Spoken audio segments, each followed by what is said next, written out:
amigos? Bienvenidos a Radio Uruguay, bienvenidos a La Máquina de Pensar. ¿Cómo están? ¿Cómo lo han pasado? Estamos aquí arrancando en el día de hoy La Máquina de Pensar. Tenemos a Jorge Pozzi en controles de emisión y lo tenemos al flaco Germán en una llamada que vamos a hacer, una semana dedicada a Hannah Arendt. Muchachos, mañana se presenta un cancionero. No siempre en Uruguay se presenta un libro de canciones, pero este es un libro de canciones muy, muy especial. Para hablar de este libro que se llama Tanta vida en 4 versos, vamos a darle la bienvenida a Diego Techeira. ¿Cómo andas, Diego? Muy bien. Gracias por el espacio. Diego Techeira es el prologuista de Tanta vida en 4 versos y sos también el que hiciste la selección de de las poemas, en realidad son textos de Washington Benavides en el rubro canción. Sí, bueno, en realidad soy hasta más que eso, soy el que tuvo la iniciativa de hacer el libro, soy el que escuchó las canciones para sacar los textos, porque el Bocha no tenía las canciones, los textos. Me dijo, habla con los músicos, pero bueno, era más fácil ponerme a escuchar yo los textos, las canciones y sacar los textos. ¿Y transcribirlos? Transcribirlos.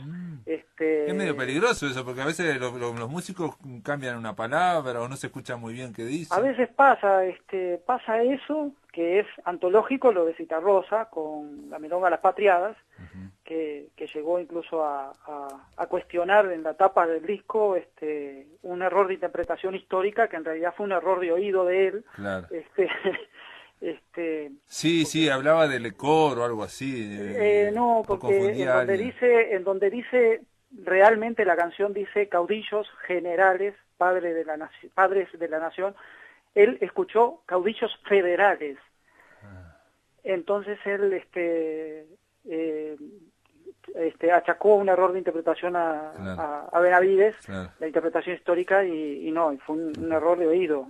De todas formas, estamos hablando de, bueno, aparte esto está editado por Sol Azul Ediciones, estás vos en la selección, en el prólogo y la transcripción, como dijiste, muy bien.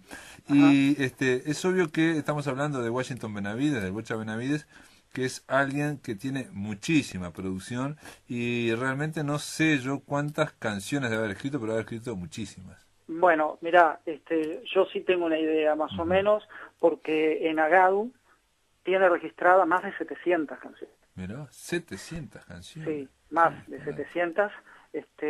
Debe haber muchas que no están registradas. Yo sé que cuando entrevistamos a Numa Moraes, yo las conté ahí en el libro Numa Moraes, y tenía unas 100 musicalizadas por Numa de Bocha Benavides. Sí, imagínate. Y le dije a Numa que, bueno, vos sos el hombre que más ha musicalizado, y me dijo que no era seguro que fuera el que más ha musicalizado. No, para nada. Porque hay otros para nada, compiten ahí él, Carlitos Benavides, y Rodríguez Viera, el bicho.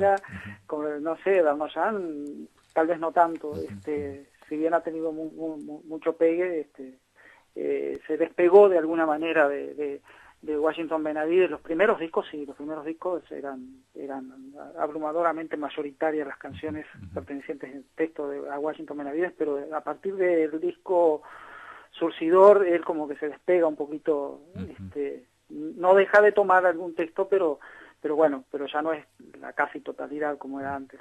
Está muy bien esto que decís, Diego, porque me parece una cosa interesante que tiene que ver con el cancionero Tanta vida en 4 versos, es que Washington Bocha Benavides escribía canciones para Héctor Numa Moraes cuando se inició, pero también a Darnoyan cuando se inició y también a Carlos Benavides cuando se inició. Claro, que eran básicamente contemporáneos. Pero me refiero a que son estilos muy diferentes, estéticas muy distintas, y él componía canciones para distintas estéticas.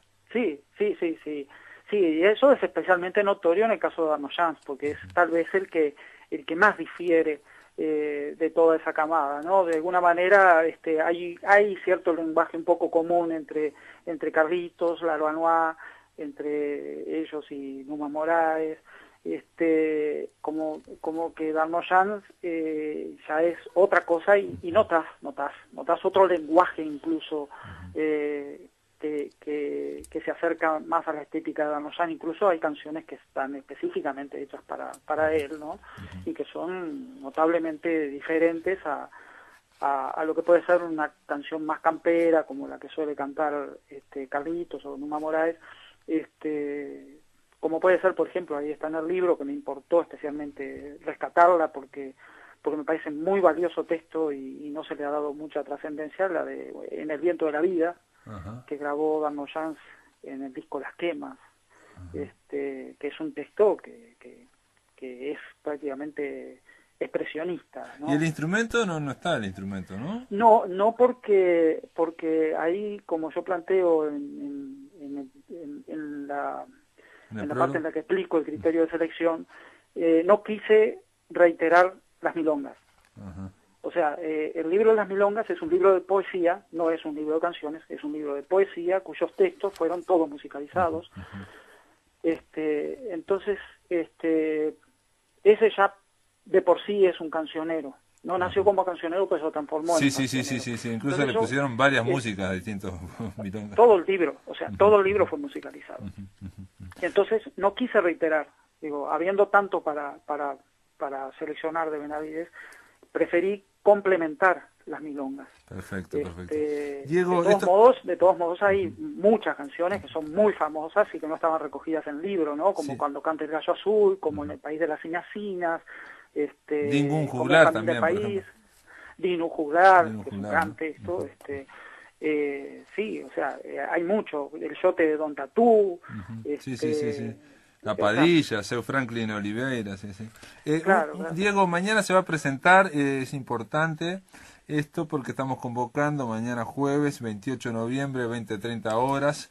Se va a presentar en la Sala Citarrosa, vas a estar obviamente vos como editor, como prologuista. Víctor Cuña y Agamenón Castrillón van a estar presentándolos junto con el autor, obviamente, Washington Benavides, en la Sala Citarrosa. La entrada es libre, ¿no? Es libre, sí, y bueno, va a estar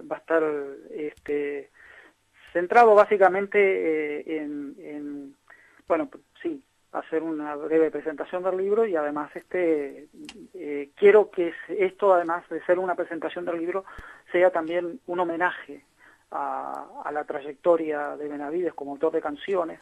Entonces va a haber una actuación de Carlos Benavides, de Enrique Rodríguez Viera y de Larbanoa Carrero. Casi nada. Bueno, está hecha la invitación. Mañana va a estar Larbanoa Carrero, va a estar Carlos Benavides, Enrique Rodríguez Viera. También, obviamente, va a estar Víctor Cuña, Agamenón Castrillón y Diego Teixeira, rodeándolo a Washington Bocha Benavides en la presentación de este libro, Tanta Vida en 4 versos, un cancionero, mañana jueves a las 20:30 en la Sala Citarrosa. Diego, que nada, la mejor de la suerte y felicitaciones por la iniciativa. Bueno, sí, muchísimas gracias. Quiero agregar que además que va a estar el libro a un precio promocional más barato de lo que va a salir después en librerías, así que la gente haría bien en aprovechar ese momento para comprarlo. Es un muy lindo libro, o sea, aparte de que son muy buenos textos, que yo además me interesó que fueran textos que tuvieran un gran valor poético y que se pudiera leer como un libro más de poesía de Benavides. Muy bien, gracias por estar aquí en La Máquina de Pensar. Bueno, muchísimas gracias a ti por darme una oportunidad de hablar del libro en tu espacio. Dale, chao. Bueno, adiós. En el aire de Radio Uruguay, La Máquina de Pensar.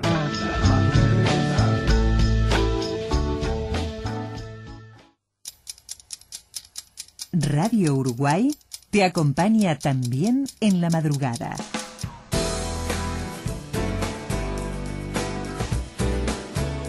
De 0 a 6, una oportunidad para ponerte al día con lo más destacado de la jornada anterior. Radio Uruguay. 24 horas con otro aire. Presentación del libro de Washington Benavides, Tanta Vida en 4 versos. Ya bastante comimos la ceniza. Un cancionero en el que se recoge por vez primera una parte fundamental del repertorio de nuestra música popular. Músicos invitados: Larbanoa Carrero, Carlos Benavides y Enrique Rodríguez Viera. Conduce Nacho Suárez. Presenta Sol Azul Ediciones. Jueves 28 de noviembre a las 20:30 en Sala Citarrosa. Entrada gratuita. Invita Radiodifusión Nacional del Uruguay. Por mucho tiempo amamos a la noche. El Archivo Nacional de la Imagen Sodre festeja los 70 años de cinearte con la película Campanadas a Medianoche, Falstaff, dirigida por Orson Welles y destacado elenco, basada en obras de William Shakespeare. Copia restaurada por Filmoteca Española. Estreno para Uruguay, el lunes 16 de diciembre a la hora 20. Auditorio Doctora Adela Reta, Mercedes y Andes. Entrada libre y gratuita. Somos Radio Uruguay, 1050 AM Montevideo, Uruguay, y sus repetidoras 103.9 FM en Colonia, 100.1 FM en Bella Unión, 98.7 FM en Artigas, 104.3 FM en Salto, 103.5 FM en Paysandú y 92.1 FM en Mercedes. Emisoras de Radiodifusión Nacional Sodre.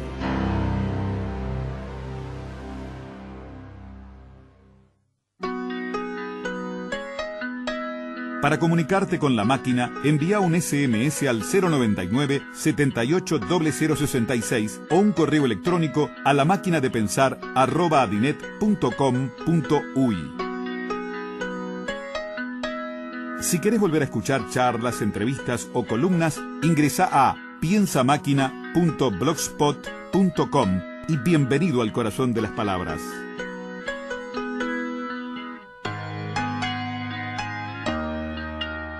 Muy bien, ahora en la máquina de pensar le vamos a dar la bienvenida a una visitante, una escritora argentina que está de paso por la ciudad de Montevideo y con la cual habíamos hablado hace relativamente poco aquí en la máquina de pensar, conversando sobre un libro de cuentos.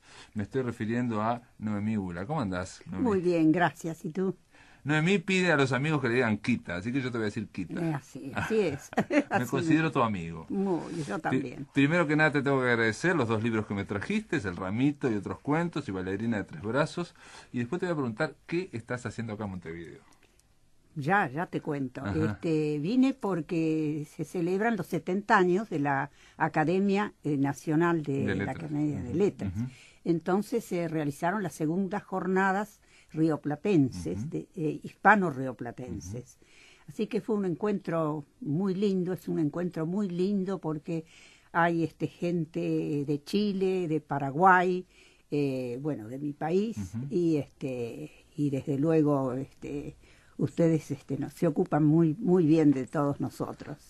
También estuviste por la Biblioteca Nacional, también. Estuve esta mañana, sí, es la primera vez que, conocía la biblioteca, pero es la primera vez que converso con un grupo de investigadores y con el director, ¿no? Sí. Eso Quita, tiene que ver con tu trayectoria como escritora, pero también como crítica, ¿no? Y como docente, ¿no? Me decías que estuviste dando algunos cursos, incluso en la Facultad de Humanidades. Sí, hace un tiempo di algunos cursos en la Facultad de Humanidades, invitada por Silvia Lago, que fue muy interesante, muy grato, y tuve la suerte en esos encuentros, en esos años, de conocer a María de Montserrat, a quien yo admiraba mucho por un libro espléndido, una novela, El País Secreto. La conocí a María, al poco tiempo murió. Perdón, María de Montserrat, de escritora, no la conozco. ¿De dónde es? De acá. ¿Es uruguaya? Sí. María de Montserrat, uruguaya, ¿verdad? Sí. En realidad, María de Montserrat nació, pero circunstancialmente, en Cuba. Pero sus padres vinieron pronto al país, y justamente El País Secreto es una novela donde ella transita por la lengua hablada, un poco en Cuba, un poco en Uruguay y otro poco en la Argentina. Es interesantísima porque ella estaba rodeada de gente, de algunos españoles, entonces percibe muy bien y señala las diferencias entre el español hablado en España y el español de estas tierras, ¿no? Pero es una novela, pero realmente hermosa. Y tuve la suerte de conocerla y llevarla al seminario. Así que ahí bueno, todos los alumnos, yo le preguntamos sobre... Pero yo supongo que la novela te habrá tocado por otra cosa aparte de eso, ¿no? Porque A ver. Porque pienso que, digo, el español hablado en distintos lugares es cierto, e incluso ya estoy pensando en la psicología, ¿no? De los argentinos, de los uruguayos, de los rioplatenses, los españoles, los cubanos, que se refleja en esa lengua también. Lo cubano es medio transitorio, porque ella era una niña, o muy pequeña, pero sí traza algunas diferencias interesantes entre Uruguay y mi país, ¿no? Sí, muy interesantes. Porque a vos te pregunto esto, ¿por qué? Porque yo sé que tenés una especial inclinación a lo que podría ser los escritores raros, tanto en el Río de la Plata, en Argentina, como en Uruguay. En Uruguay parece como que hay, no sé, hay muchos escritores raros. Ay, es un centro es del rarismo, si se puede decir cantera, así. Sí. Casualmente... Sí. Yo creo que tiene que ver con muchas cosas, pero entre otras por los pocos lectores que hay aquí en Uruguay. En Argentina hay muchos lectores, o hay bastantes más lectores, entonces los escritores tienen cierto público. Aquí en Uruguay los raros, para mí, se desarrollan porque casi no tienen público. Se desarrollan, ellos escriben prácticamente para Ay, pero qué teoría más extraña esa. A mí me encantan los escritores raros. Sí, no. Y casualmente, cuando leí mi ponencia, hice ese señalamiento, que yo estaba muy agradecida como escritora argentina de poder leer escritores de tanto talento, más que talento la palabra es del imaginario que tienen los escritores uruguayos. Bueno, por supuesto que algunos más que otros cultivan el imaginario, ¿no? Y hablábamos de Felisberto muchísimo, y de Mario Lebrero, ¿no es cierto? Un poco heredero. Sí, yo creo lo mismo, aunque te parezca mentira, que hay mucha gente que no cree eso, que no lo ve, no ve tan claramente ese vínculo, pero para mí es como si fuera el hijo prácticamente, ¿no? O un nieto, no sé, el hijo, digamos. Una estrecha relación, sí. Y también yo sé que vos leíste a Julio Ricci, pero mi pregunta es, María de Montserrat, esta escritora uruguaya, de la cual me entero ahora que existió, que no la conozco, voy a tratar de averiguar cómo es. No podemos decir que sea de ese estilo, digamos, de narrativa. No del todo, no. Y El País Secreto es lo que más me gustó de ella, lo que más aprecio. Sí. También vos leíste mucho, creo que leíste Armonía Somers también, pero ¿no? Claro, sí, digamos, justamente. Que también tiene un imaginario poderoso. Especialísimo, sí. Sí, una mujer de almas tomar, ¿no? Pero sí, totalmente. ¿La conocía, Armonía? No, yo no la conocía. Me refiero a la literatura, ¿no? Lo que leí. Claro, yo también. Pero tuve la suerte de conocerla, no solo de conocerla, sino de escribirnos. Nos escribimos bastante, porque yo había hecho un trabajo sobre un cuento de ella y se lo envié. Después que se publicó, se lo envié. Y le envié también mi primer libro de cuentos, Ciudades, que ella me comentó muy agradecida y muy vivamente, le gustó, porque Armonía no era de decir lo contrario. Si no tenía el elogio fácil, ¿no? No. Entonces conservo unas cartas que nos hicimos llegar las dos, y casualmente a pedido de una investigadora que escribió un libro sobre ella, las doné, las copias, ¿no? Las doné a Poitiers, a la Universidad de Poitiers. Sí, a pedido de esta chica. Sí. Y decime, cuando hablaste con Armonía, que te encontraste, mucha gente dice que era una persona como muy amable y muy simpática, muy pacífica, nada que ver con esa violencia que hay en los textos de ella, ¿no? Porque hay violencia y una gran imaginación, ¿no? Me acuerdo, pero muy bien, cuando la conocí, porque ella vivía en el Palacio... el Palacio Salvo. En el Palacio Salvo. Entonces habíamos ido con un amigo que me había acompañado hasta el departamento de ella. Pero en ese momento se cruzó otro amigo que nos entretuvo y nos llevó a la casa, y yo llegué a la casa de Armonía fácilmente 1 hora después. Y Armonía, dice, siempre me estás sacando las visitas, le dijo a él. Y bueno, nos conocimos y me dice, y siempre escribe sobre... y se refirió a un personaje mío de un cuento, no era un cuento, era una novela, si se puede decir así, una novela bastante extraña, decir, no una novela armada, Urdimbre, que se llama Urdimbre. Y yo dije, ¿cómo se acuerda de eso? Se ve que le había gustado, ¿no? Le había gustado. Claro. Sí, bueno, ahí la conocí a Armonía. Después una vez ella estuvo en Buenos Aires y entonces tuve la suerte de charlar más con ella. Es una escritora que puede ser un poco difícil también para claro que sí, lectores, claro que sí, muy difícil. E incluso me parece que la obra de ella después se fue como complejizando más tanto. Sí, todavía, sí, por supuesto. Se fue complejizando un poco más. ¿No? Pero tiene una polenta, tiene una imaginación impresionante. Quita, y entonces estás aquí, viniste invitada por la Academia Nacional de Letras, en este evento que hay acá hispanoamericano, digamos, y cuáles son, digo, ya que estamos conversando, ¿cuáles son tus últimos intereses como lectora, digamos, que estás ahora en Buenos Aires? Bueno, digo, obviamente, escribís cada tanto algún artículo, pero digamos, un poco, últimamente estoy preparando un libro de cuentos que no quiere terminarse porque siempre aparecen cosas que me impiden.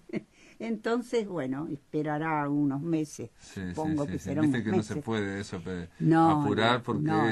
Lo único que hace es desgastar al escritor y nada más con ansiedad. Y no se puede. Hay que hacer una cuestión media oriental, pero oriental no de Uruguay, del Oriente, ¿no? Del Oriente. De aceptar, digamos, y... Sí. Casualmente... Es muy desgastante cuando te dicen un mes y después son 3 meses, después son 6, digamos. Claro, pero es así, claro. son los tiempos de los libros, son así. Yo empecé a escribirlo y creí que ya andaba, pero no, le falta bastante. Y bueno, espero poder terminarlo. Ahora uno de esos cuentos que va a integrar este libro apareció en una revista de Buenos Aires que se llama Gramma, que es una revista de la Universidad del Salvador. Ese sí aparece, se llama La Bella Florentina.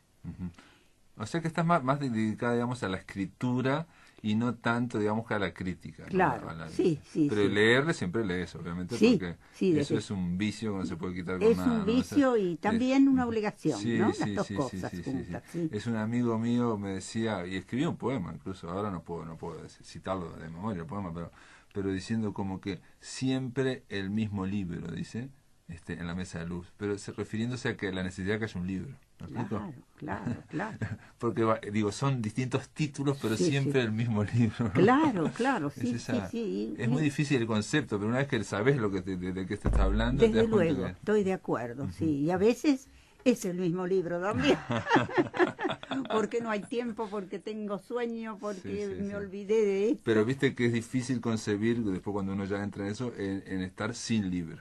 ¿Me explico? Por eso siempre el mismo libro. Eso es imposible. Claro, eso ¿viste? es imposible, sí. A eso se refería. Claro, siempre, no, de sí, alguna entendí. forma, Sí. esa necesidad de leer, y que a veces leer más de un libro, ¿no? A mí me pasa que creí que no me iba a acostumbrar a eso, pero me acostumbré, Y mira, tanto ocupada estuve en este tiempo que hace, pero meses largos que no viajo a Rosario, que es la ciudad donde yo crecí y bueno, y estudié. Y te formaste también de alguna forma, ¿no? O sea, claro, como escritora, que sí. digamos, incipiente, o por lo menos tus primeros escritores los conociste ahí también, ¿no? ¿O no? Sí, claro. Sí, bueno, mira, de niña yo tenía un ambiente familiar muy grato para eso. Mi mamá era maestra y era muy amiga y colega de 2 maestras muy conocidas en la Argentina, que ahora hay unas calles con sus nombres en Puerto Madero, Leticia y Olga Cosettini.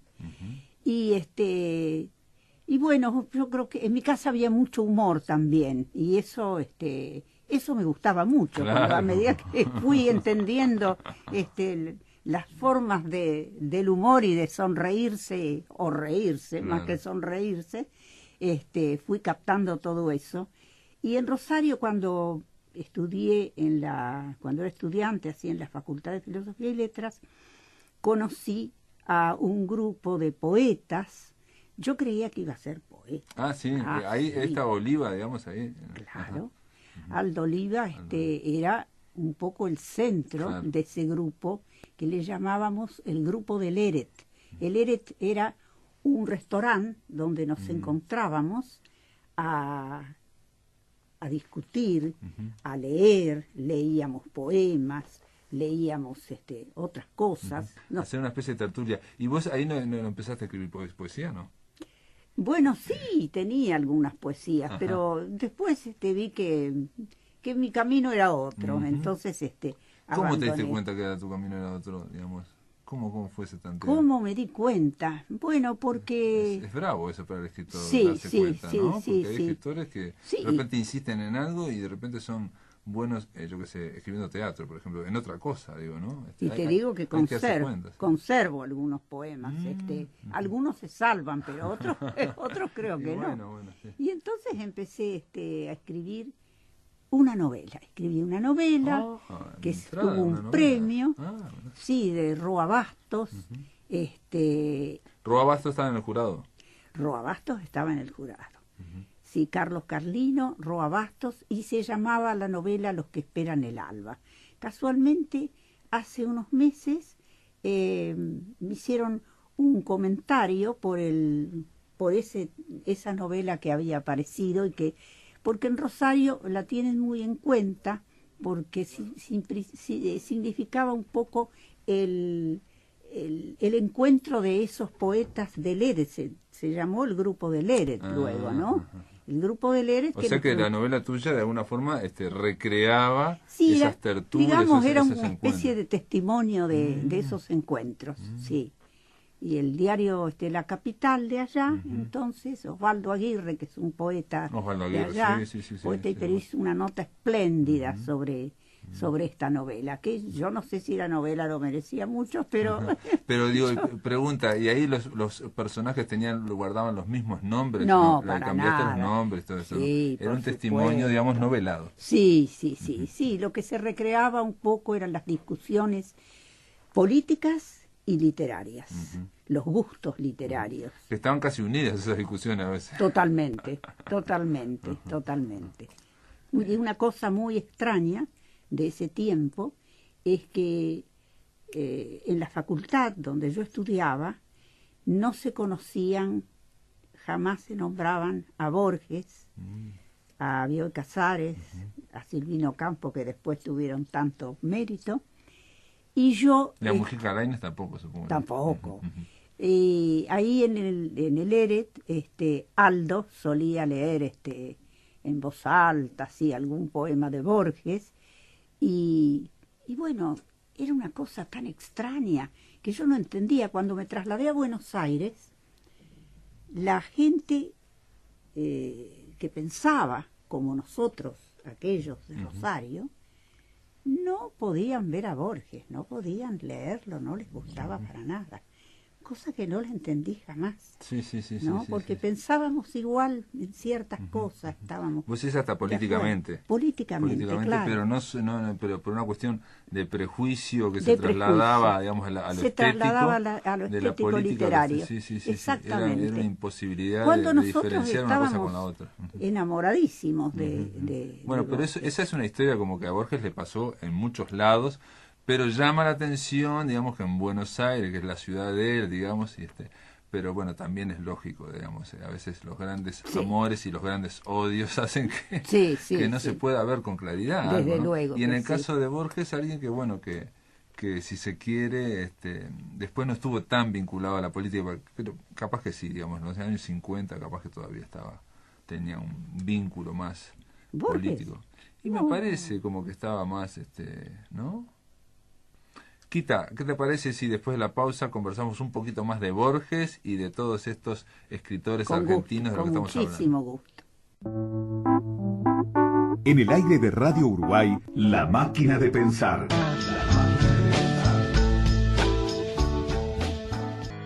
Amigos, continuamos aquí en La Máquina de Pensar, estamos conversando con Noemí Ula, Quita, estábamos hablando de aquella tertulia que tenías en Rosario, yo me quedé pensando del humor, Rosario tiene ni más ni menos, porque hay un humor rosarino, una especie de, digamos, un estilo rosarino muy irónico, que tiene dos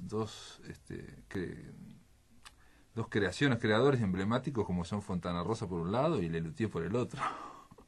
Casi nada, ¿no?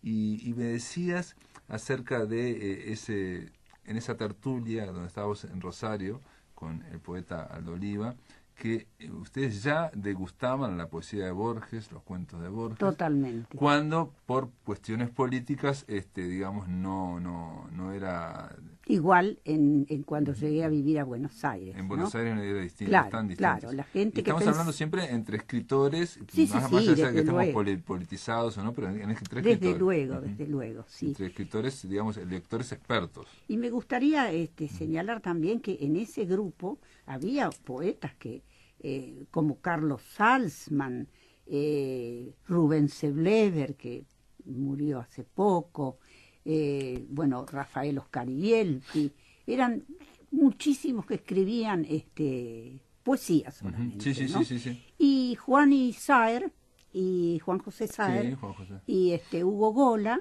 aparecían de vez en cuando bajaban de Santa Fe a Rosario. Y siempre integraban también las mesas del Eret, las mesas donde se bebía generosamente. Está bien, como corresponde a los escritores, está muy bien. ¿Y cuándo conociste a Borges? ¿Cuándo te acercaste a Borges? Bueno, a Borges lo conocí posteriormente, entonces, claro. pero quiero decirte que cuando vos tenés ese choque en Buenos Aires, te sorprende un poco, te llama un poco la atención. Aparte, Buenos Aires es una gran metrópoli, se supone que la gente tiene un poco más la cabeza un poco más abierta, y te encontraste con... Pero eso tiene que ver con los procesos políticos también, muy que se vincularon mucho con la literatura. Y que se continúa todavía. ¿Te parece? Un poco. Sí, pero no tanto. Sí, no tanto, pero se continúa. Cuando yo lo conocí a Borges, hacia los años 80, terminé haciéndome muy amiga, frecuentándolo, íbamos a la casa de los Bioy, de Bioy Casares y Silvina Ocampo, a quienes también los quise muchísimo. Y de Borges, bueno, tengo tantas anécdotas, a veces Borges tenía que dar una charla, y eso lo cuento en algún lugar.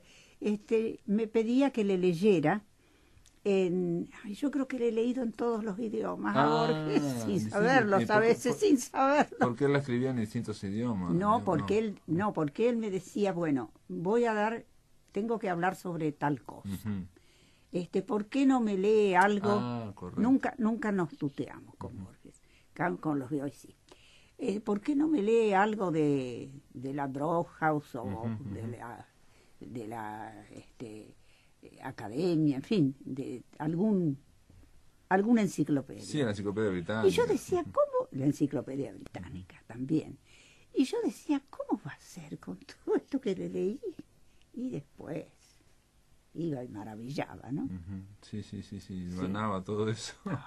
Bueno, a mí, yo a Borges, creo que lo conocí a través de declaraciones, me acuerdo, y también me habían hablado bastante, se hablaba un poco, no sé si despectivamente, pero digamos de un escritor aristocrático, fíjese.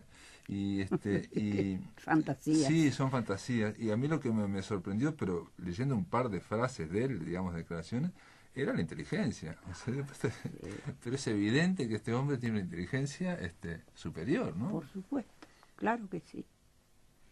Y mira, él cuando entendió bien cómo eran las cosas, estoy hablando de los tiempos difíciles, fue el primero en hablar afuera del país y en difundir también lo que pasaba.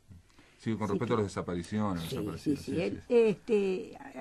no sé, mucha gente no se lo ha reconocido bastante en ese sentido, pero él sí, y estaba sumamente preocupado y angustiado con eso. De todas formas, me parece que, ahora voy a decir una opinión que capaz que es una exageración, pero me parece que la política, particularmente en Argentina, es una cosa muy compleja y muy difícil, digamos, es un potro muy difícil de montar, digamos, ¿no? Como lo has dicho muy bien.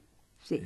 A diferencia de, por ejemplo, puedo hablar de acá de Uruguay o de otros países, yo viví en España, digo, en España después de la transición, ¿no? Donde hay una cierta, no sé si no sé cómo llamar, una cierta estabilidad o digamos de reglas pero en Argentina es un potro difícil. Es un tembladeral. Sí, hay como hay un como tembladeral sismos, de los dos lados, sí, también hay como, ideológico. Por eso sí, hay como sismos cada tanto. Sí. De acuerdo. Sí, brutal, pero fuertísimos aparte, ¿no? Muy fuertes y que dañan muchísimo la creación, la participación en lo que se puede hacer en un gobierno, ¿no? Y pero particularmente en el caso de Borges, o particularmente en el caso de los escritores, me parece a mí que uno puede tener una estética que lleva a que no tenga que intervenir en política, ¿me explico? Por supuesto. Y más cuando hay una cosa tan compleja, digamos. Por supuesto. Y también hay un detalle importantísimo, que no siempre los escritores saben de política.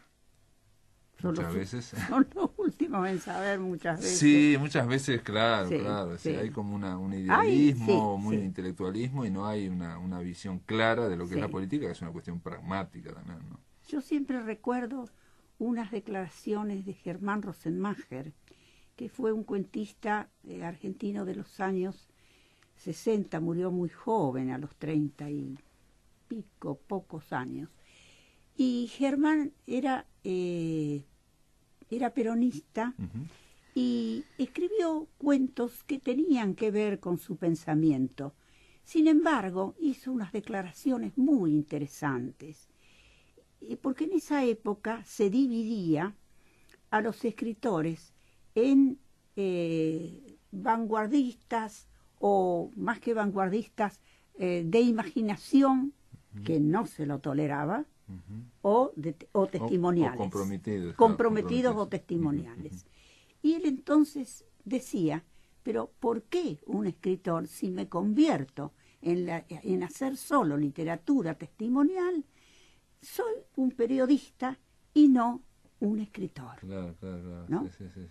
Y eso se lo olvida, es algo que aprecio mucho de Germán Rosenmacher, claro. como estando muy concentrado en una tendencia, tuvo la lucidez. Pero yo creo que aquel que es degustador del arte sabe que va por encima, digamos, ¿no? O sea, entonces por eso ocurre, por ejemplo, con Felisberto, acá el caso uruguayo, ¿no? Felisberto es un escritor que es muy original y bueno, tuvo a nivel político cuestiones muy desafortunadas, unos desaciertos brutales. Hoy estuvimos hablando de eso. Pero hasta cómicos, si se quiere, ¿no? Pero son terribles, trágicos. Y no empañan en absoluto lo que es la obra de él, literaria, claro, ¿no? Por supuesto. Para nada. Un escritor originalísimo. ¿Alguna vez llegaste a hablar con Borges de Felisberto? Sí, pero él hizo referencia a un Felisberto muy anterior que no era muy de su agrado. No era muy de su agrado porque le notaba muchos descuidos, claro, ¿no? Pero después Felisberto cambió, se fue corrigiendo un poco. Recuerdo que José Pedro Díaz, ¿no? Lo había observado muy bien eso. Claro. Muy Pero bien. Es un escritor, a mí me parece que más allá de la desprolijidad es extraordinario. Incluso alguien dijo una vez que toca una sola cuerda, pero ¿cómo la toca?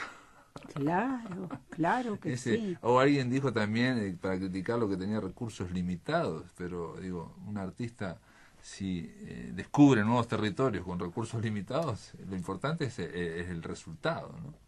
Casualmente, esta tarde, el secretario de la Academia leyó un trabajo sobre los descuidos de Felisberto y señaló de una manera muy interesante, bueno, a qué significaban y por qué aparecían esos descuidos, ¿no?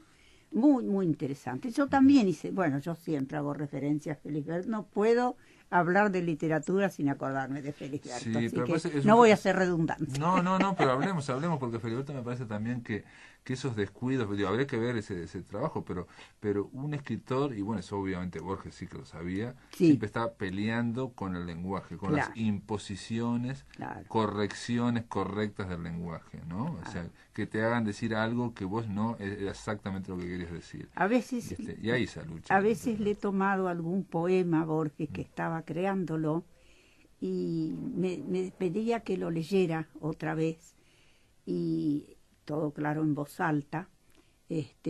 Luego él lo iba repitiendo y decía, no, esto no.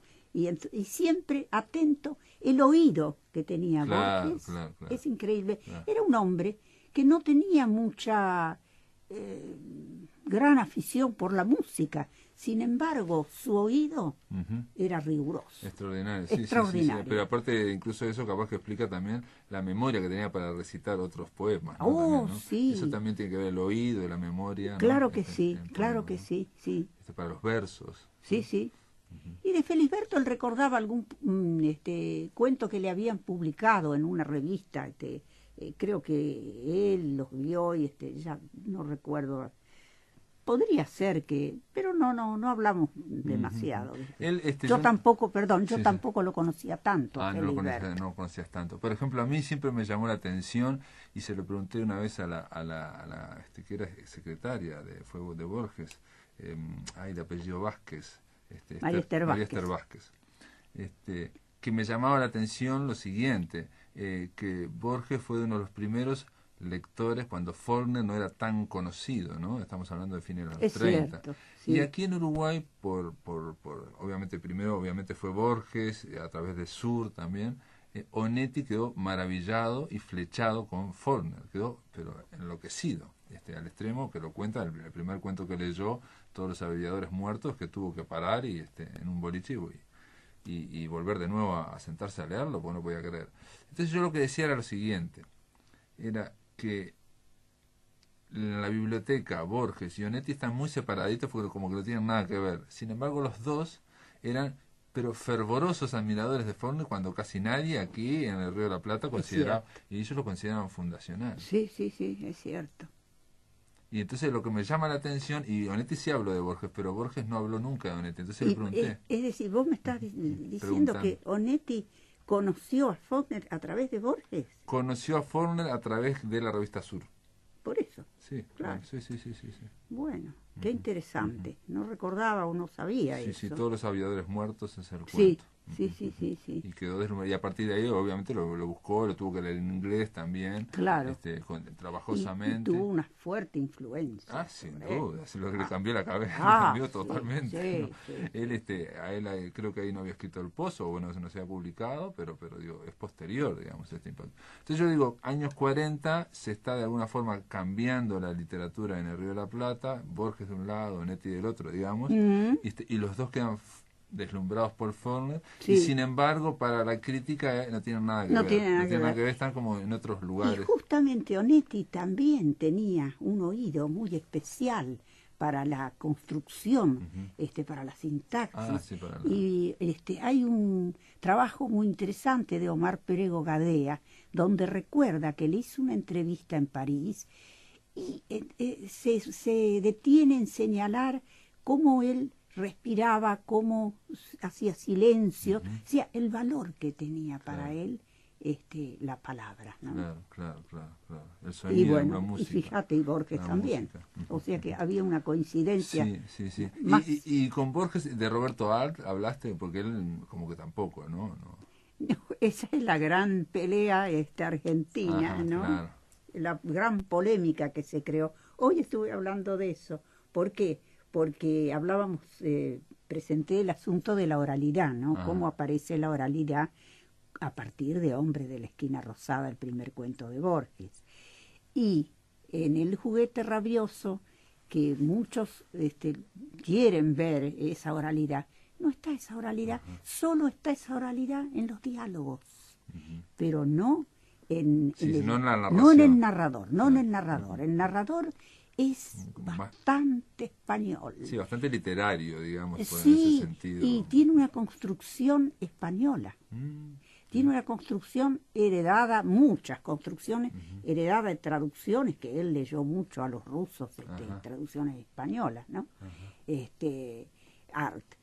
Después, bueno, modificó, pero ver juguete en el juguete rabioso ese inicio, no. Después tuvo también desprolijidades, así como hablaba Felisberto, Art las tuvo, pero por un estilo que claro. Tiene, los lanzallamas, los 7 locos, tiene una fuerza impresionante, ¿no? Una intensidad. Sí. Ahora, con todo esto, a mí el juguete rabioso me parece una novela espléndida. Ah, te gusta mucho. Sí. Después están las aguas fuertes, que es muy, las observaciones de Art eran muy interesantes. Sí. Pero a Borges, digamos, si hablabas con él de Art, como que no. Yo no recuerdo haber hablado, haberle hablado de su contrincante en ese momento. Porque en su momento no lo ponían, perdón, a Borges y Sábato también, porque siempre estaban haciendo cosas. De turno. Era una cuestión como medio de revista eso, ¿no? Tiene que ver con la Argentina, que también tiene los medios, la farándula siempre, es cierto, ¿no? Es extraordinario. En Buenos Aires son personajes que van cambiando las personas, pero siempre están los personajes, ¿no? Arquetípicos, ¿no? Sí. Se van cambiando. Y lo contraponían a Sábato. También hubo una época en que lo contraponían a Sábato. Sí. Pero, y hablando con Borges, digo, perdona que te pregunte tanto de Borges, pero me parece maravilloso poder hablar con alguien que aparte le gusta hablar, porque yo he hablado a veces con Lisa Blog, y Lisa no quiere hablar tanto de Borges, no quiere hablar de las charlas, digamos, que tenía, ¿no? Y, yo tuve charlas muy lindas con Borges. Es más, anoche estaba recordando especialmente cuando él pasó mucho tiempo en España, ¿no? En su juventud. Sí, en Mallorca estuvo también. Sí, y en Madrid. Y como a mí me gusta mucho el cante flamenco, oye, eso, un día le dije, Borges, ¿usted se acuerda de esto? Y entonces le empecé a cantar, no sé si era Ojos Verdes o alguna de esas cosas, esas canciones, y estaba encantadísimo, y claro que se acordaba. Claro. Bueno, y volvemos a su gusto oído, por el oído, claro. Sí. Él vivió en España y en un momento también habló mal de Lorca cuando pasó por Buenos Aires, pero yo decía que la observación de Borges, más allá, digamos, del tono que le haya dicho, no sé cómo lo dijo, tenía que ver con algo. Yo también viví en España, y entonces, claro, que si uno vivió, sabe que los españoles no eran tanto como hacía Lorca fuera, digamos, o como era él, digamos, ¿no? Entonces dijo que era un andaluz profesional, en fin, no sé cuánto. Sí, muchas cosas bastante despreciativas. Claro, pero porque él era el centro. Lorca venía a Montevideo, Buenos Aires era el centro, y él era, con la fascinación que había por los españoles, hacía de español. He hablado con Silvina, con Silvina Ocampo sí hemos hablado de Lorca, y ella lo quería, lo apreciaba. Sí, lo apreciaba. Sí. Tuvo una buena impresión, digamos. Tuvo una buena impresión, sí. Ya, lo de Borges era otra cosa. Y con Bioy no recuerdo haber hablado, hemos hablado tantas cosas. Claro. Ahora, Bioy también era, para ir terminando un poco la charla, pero era brutal con sus juicios. Con sus juicios. Era terrible. Sí. En un momento, hablando de Borges, él dice como que hay algunas cosas que las inventó Borges para su, digamos, ¿no? Entonces llega a decir, a Macedonio lo inventó Borges, llega a decir. Y al pintor, y a Azul Solar también. Dice. Pero Macedonio, claro, tanto Borges como Bioy apreciaban en Macedonio más la conversación bonomía, y el descubrimiento de algunas cosas que su manera de escribir, ¿no? Y bueno, yo creo que él influyó mucho en Borges, porque él fue muy amigo del padre.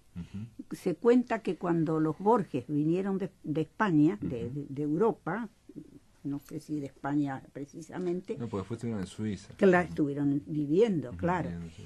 Los esperaba en el puerto Macedonio. Así que Macedonio había sido muy amigo del padre. Y después se hizo amigo de Borges. Iban a una tertulia y conversaban. Sí. Y era un bohemio porque vivía en una pensión y con una guitarra. Totalmente. Espartano, ¿no? Austero totalmente. Sí, ¿no? sí. Mira, a mí me habían encargado un trabajo sobre Macedonio. Empecé a leer, yo no, antes de eso no había leído a Macedonio. Leí todo Macedonio. Me enloqueció tanto que cuando salí a la calle yo veía los autos que pasaban en la juventud de Macedonia. Impresionante, sí, pero eso está brillante lo que me estás diciendo. Porque sí, te metió en un mundo. Ah, sí, totalmente. Te mete en un mundo. Totalmente me metí en eso, sí. Y me gustó, me gustó mucho, sí. Bueno, ese sí que era raro también, ¿no? Oh, un buen raro. Sí, impresionante, Macedonio, sí. Aquí en Uruguay, el que lo admira profundamente es Leo Maslía, ¿no? Sí, ha trabajado y ha escrito sobre él y lo ha leído íntegramente. Sí, y se cuentan anécdotas muy especiales, como esa que vos decís, de las mudanzas, de aquí para allá con sus cosas. Y ha dejado muchas cosas perdidas que por suerte uno de los hijos las hizo publicar, Adolfo, ¿no?